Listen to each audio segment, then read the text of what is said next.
It was barely 8:45 a.m., but this Monday was already shaping up to be the worst one I'd ever had. I kissed my wife Marissa goodbye earlier that morning. She's been my partner for 15 years, a fiercely ambitious and incredibly successful real estate agent. Judging by her ever-growing stack of commissions and bonuses, business was booming.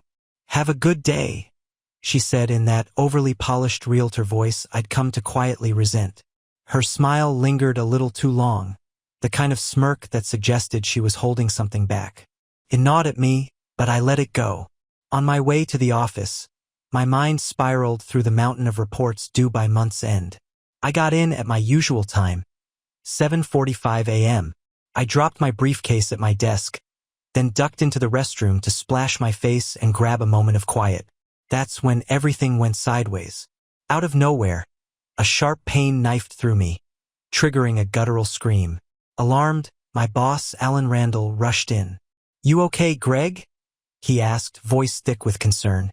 I don't know," I stammered, clutching the sink. Then we both noticed it, a greenish discharge. Alan didn't hesitate. "You need to get checked out. Right now. Don't worry about the reports, I'll handle them. Just go."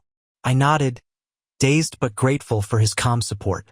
I grabbed my briefcase and let the receptionist know I wouldn't be back that day. Maybe not even the next. Normally, I'd go to my regular doctor, but he was across town, and I doubted I'd get a same-day appointment. So I went to the urgent care clinic a few blocks away. They moved quickly, taking samples before sending me to the waiting room. It felt like hours passed, though it was only 30 minutes before a nurse called my name. "Greg Watson?" she said sharply. She led me to an exam room with barely a glance. "Have a seat, Mr. Watson," she instructed, tone flat. I complied, watching her silently take my vitals. Blood pressure, temperature, the works, scribbling on a clipboard the whole time. "The doctor will be in shortly," she said before walking out. A few minutes later, there was a knock. An older man in a white coat entered, holding a folder. "Mr. Watson, I'm Dr. Smith," he said, sitting down. Without ceremony, he opened the folder. "Your tests show you have gonorrhea." I blinked. "Gonorrhea?" "Yes, it's a sexually transmitted disease," he replied, giving me a look that said I should have known better. "I'll prescribe antibiotics," he continued. "No sexual activity for at least 7 days after completing treatment. If symptoms persist, follow up with your primary doctor." The words hit me like a truck. I nodded, barely processing it. He went on to explain that further test results would take a couple of weeks. Then he asked the question that would change everything. "Can you provide a list of recent sexual partners?" I shook my head. "Just one. My wife. She's the only person I've ever been with." Dr. Smith looked at me with what I could only describe as pity. "If she gave it to you, she may not even know. Symptoms in women can be mistaken for a bladder infection or something similar. She needs to get tested. Soon. Left untreated, it can lead to serious complications." He handed me the prescription and some paperwork to sign. "Take care of yourself, Mr. Watson." I walked out of that clinic with a hollow feeling growing in my chest. Something was wrong, horribly wrong, and I couldn't shake the certainty that the smirk Marissa gave me that morning had something to do with it. My mom's eyes immediately filled with worry. My dad leaned forward, hands clasped. "What happened?" he asked gently. I took a deep breath. I was having some symptoms. Pain. Discharge. They ran some tests. The silence in the room was thick, the kind that only comes before bad news. They diagnosed me with gonorrhea. My mom gasped. My dad froze, his lips parting slightly in disbelief. That's a sexually transmitted disease," he said slowly, as if needing to hear the words aloud to believe them. I nodded. "Yes, and I've only ever been with one woman, Marissa." Neither of them spoke for several seconds. Then my mom finally asked the question I hadn't wanted to answer. "Do you think she's been unfaithful?" I didn't want to believe it, I said. "But now, I don't see any other explanation. I haven't strayed. Ever. Not once." My dad leaned back, a grave expression spreading across his face. "You need to talk to her. This isn't something you can sit on. I will, I said. But I needed to talk to you two first. You've always been my sounding board. And right now I feel like my entire life just flipped upside down. Mom reached across the table, placing her hand over mine. We're here for you, no matter what. I'm not sure what hurts more, I confessed. The betrayal or the risk she's put us both in. What if it had been worse? What if it was something incurable? We raised you to believe in love, commitment, loyalty, Dad said quietly. You upheld that. And now you're facing the consequences of someone else's failure to do the same. I nodded, the weight of his words pressing down on my chest. I'm going to confront her, I said finally. I need the truth, whatever it is. I deserve that much. You do, my mom said. And so do your daughters. That last part hit hard. I stood up after a while, coffee barely touched, my thoughts racing. Thank you for listening.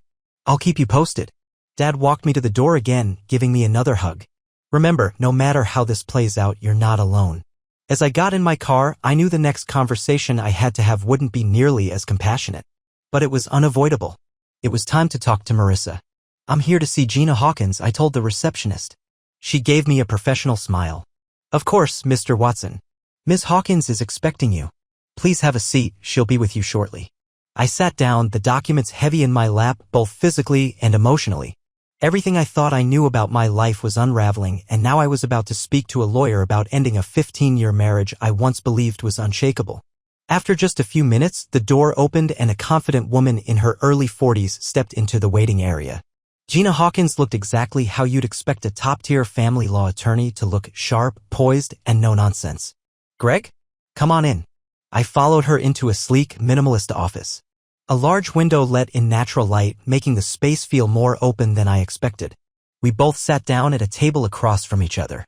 I'm really sorry you're having to come to me under these circumstances, she said, her voice calm but empathetic.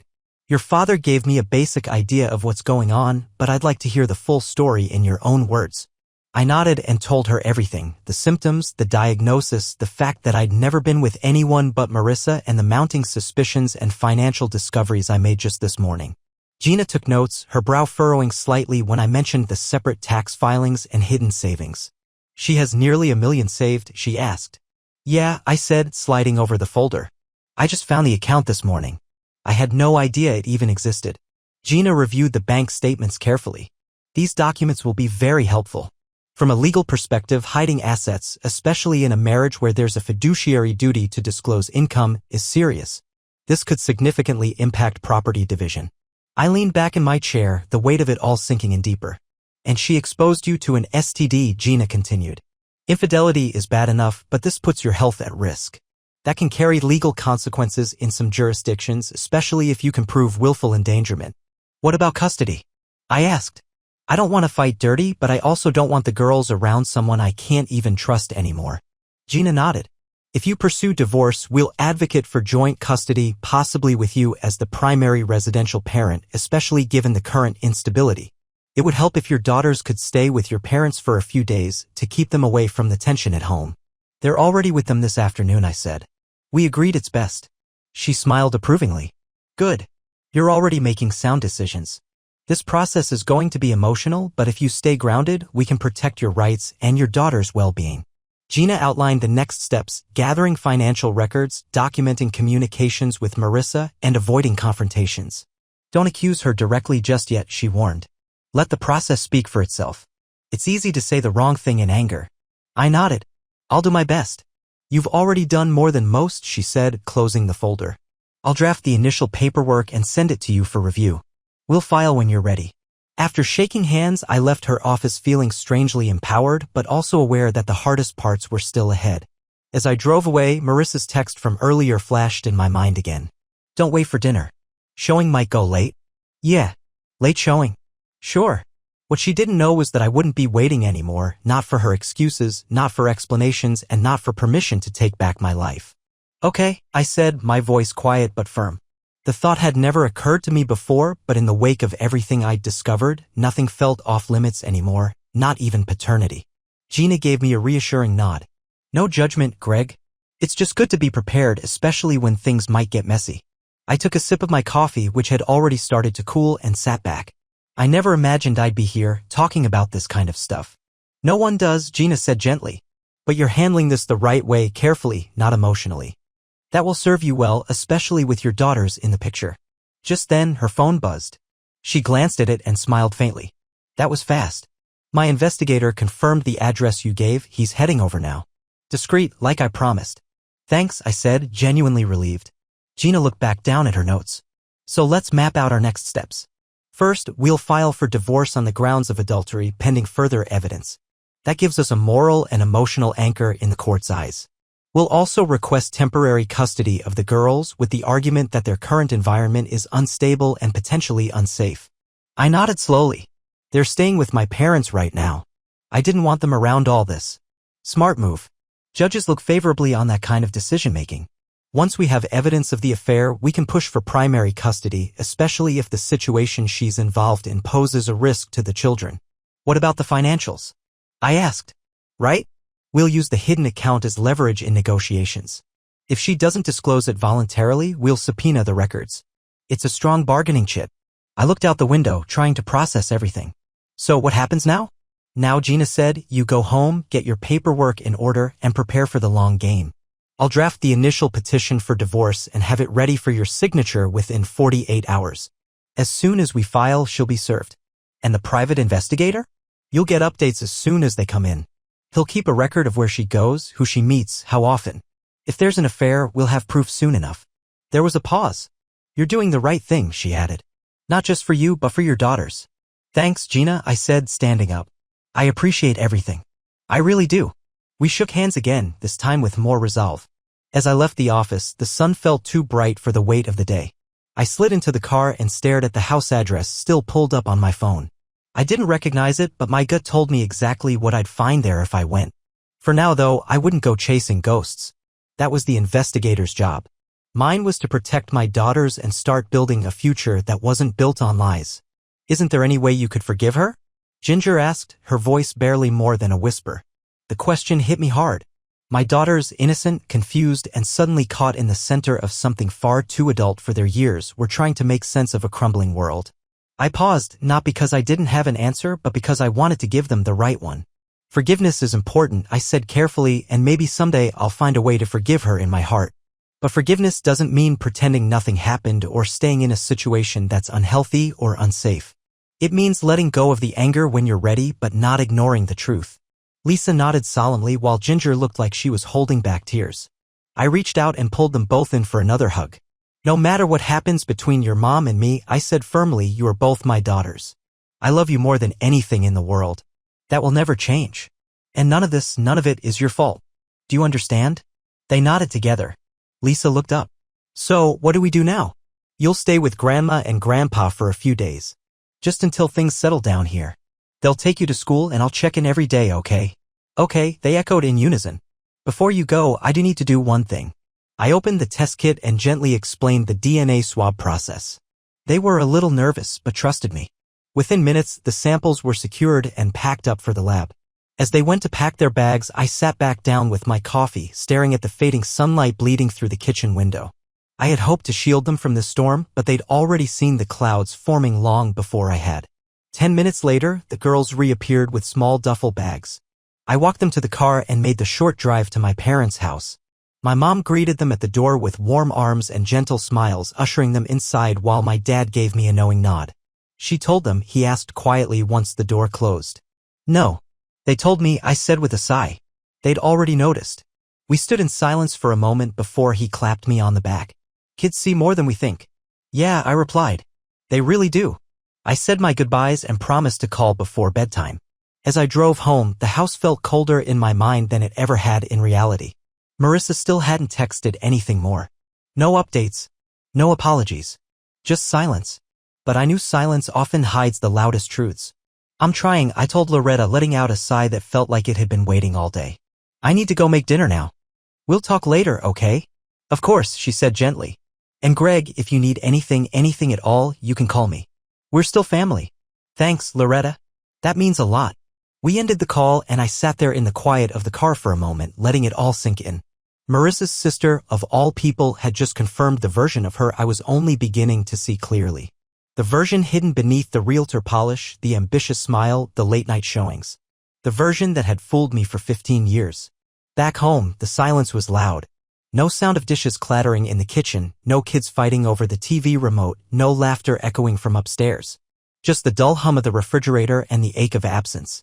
I tossed my keys into the bowl by the door and opened the fridge, grabbing the first thing I could throw together into something resembling dinner.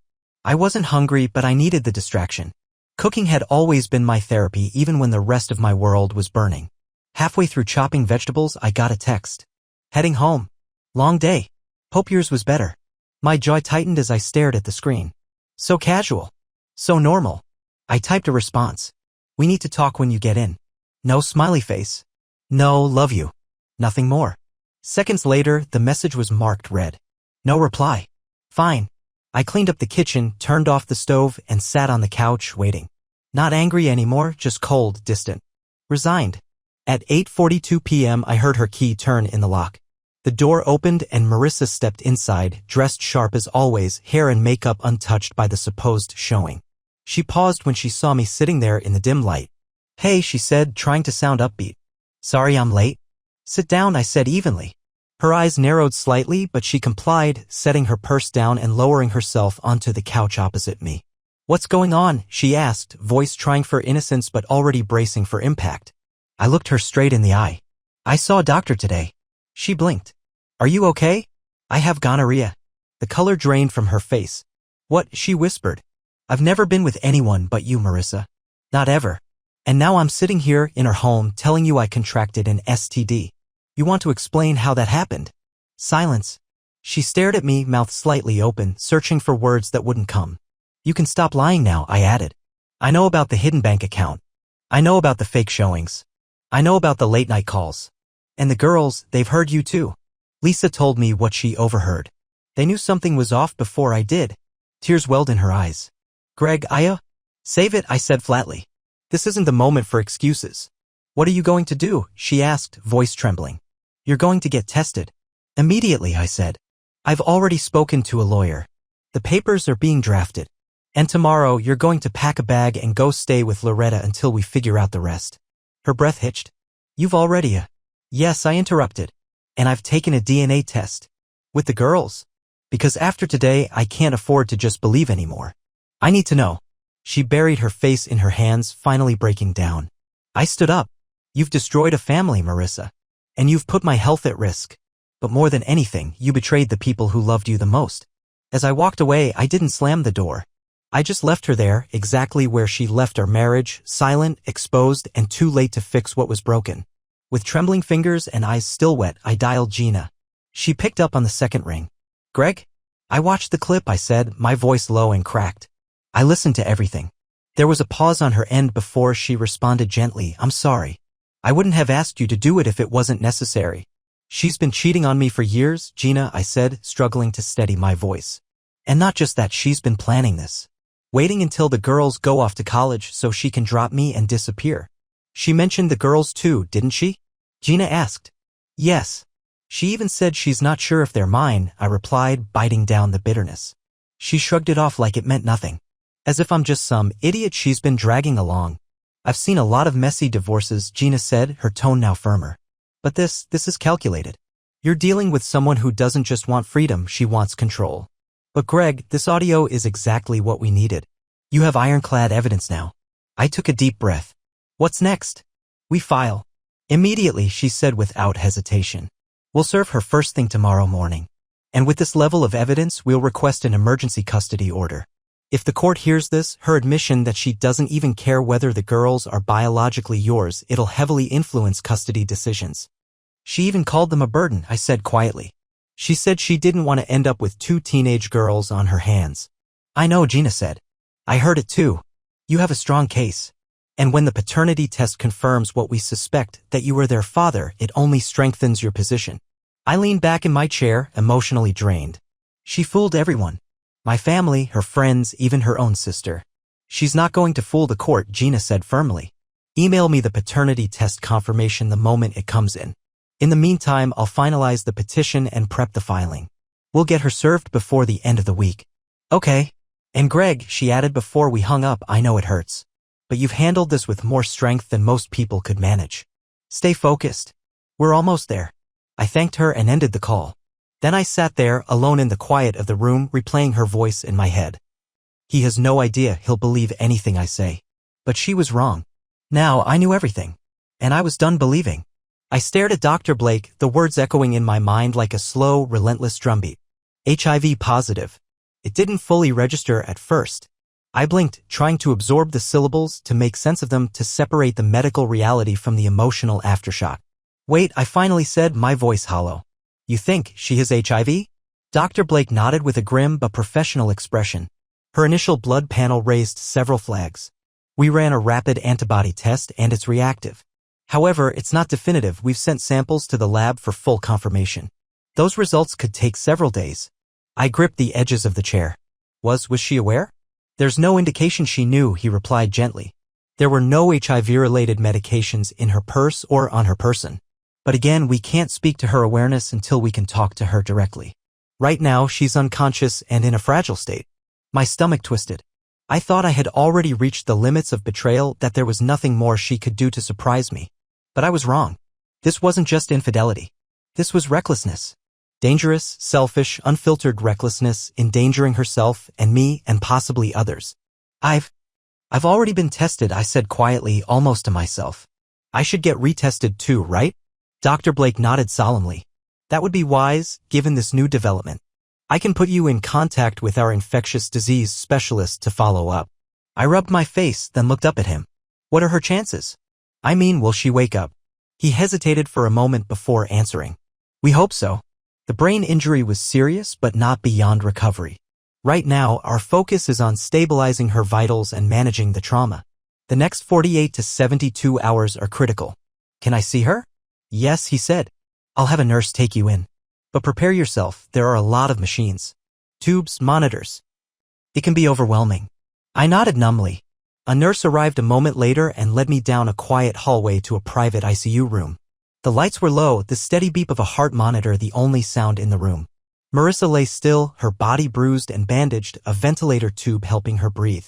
I stood in the doorway for a long time, unable to cross the threshold. This woman, this person I had once trusted with everything, was barely recognizable. Not just physically, but in the shattered image of who I thought she was.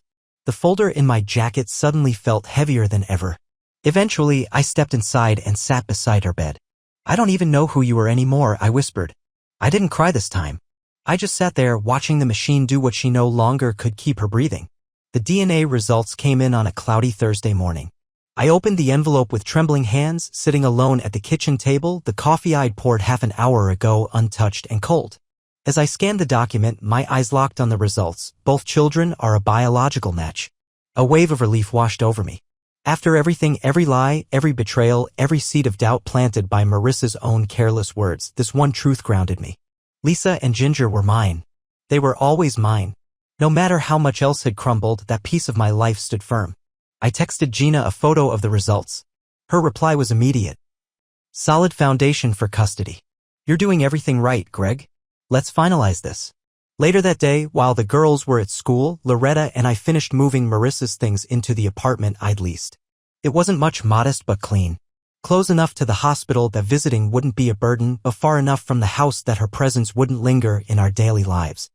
I left her keys and the lease agreement on the counter alongside her phone charger, some toiletries, and the envelope she still hadn't opened, the one with the photos and my wedding ring inside. Loretta was quiet the entire time, only speaking when we were locking up. I'm sorry it came to this, Greg, she said, looking genuinely pained. But I think it was always heading here. I just wish I'd seen it sooner, I admitted. No, she said gently. You loved her. You trusted her. That's not weakness, that's character. She took advantage of that. But you didn't fail, Greg. She did. We hugged briefly and she left to pick up her kids. I drove back to the house in silence again, but this time it didn't feel like a void. It felt like space to heal, to rebuild, to breathe. That night, after dinner, I sat the girls down. I have something to tell you, I said carefully, watching their young faces tighten with worry. You're not going back to Mom, are you? Lisa asked bluntly. No, I said. We're getting divorced. But I also wanted you both to know something else, something important. I had a DNA test done, and it confirmed what I already believed, you're both my daughters. Biologically and in every other way. Ginger burst into tears and ran into my arms. Lisa followed, silently hugging me tight. I never doubted it, I whispered. But now no one else can either.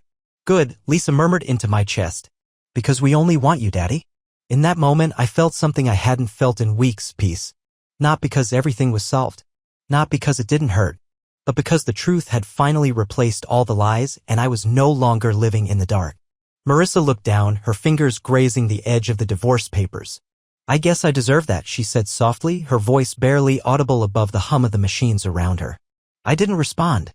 Not out of cruelty, but because I had no more to offer her, not comfort, not excuses, not the man she once counted on to cushion her actions.